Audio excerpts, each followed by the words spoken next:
The fourth use of the bird dog is to get the hips and shoulders working independently of themselves, and the spine as well. So what that means,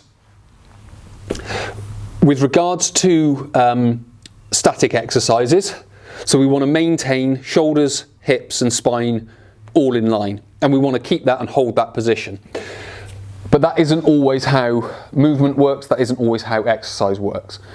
So we need to obviously move the shoulders, move the hips, but what we want to be able to do is move the hips and the shoulders without the spine flexing and extending and losing that position. And the bird dog is a very easy way to do that, because that's what we are doing with the exercise. We're moving the hips and the shoulders, but without moving the torso. But we don't just have to move up and down, there are other things that we can do to improve this. And what this is also going to do, this is going to help build our proprioception as well.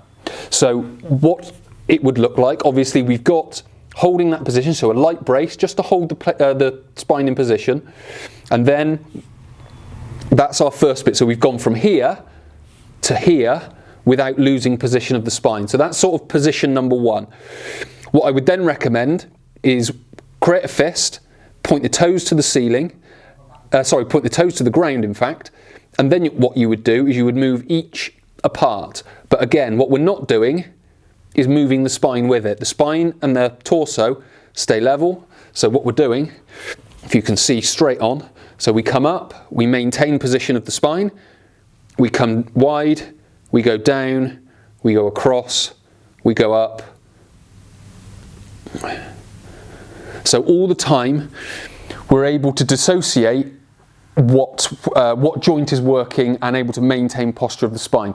This can then translate out into other exercises like overhead presses or squatting, because what can happen if we're squatting is you can sort of lose position here, whereas we want the hips to move without the spine moving. Or we can come into an overhead press position and we want the shoulders to come up and over, but what again can happen is we can sort of bring the hips through and use that as a compensation. But what we want to be able to maintain is here, torso level, shoulders up through. That's what the bird dog starts to help us understand how to do. Again, it's not a direct transfer of learning, but what it does start to do is it helps you understand that when I'm in this position and I draw my box, I'm starting to maintain posture here. I'm not moving my torso with it.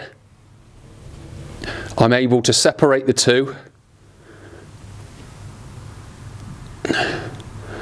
and hold the position.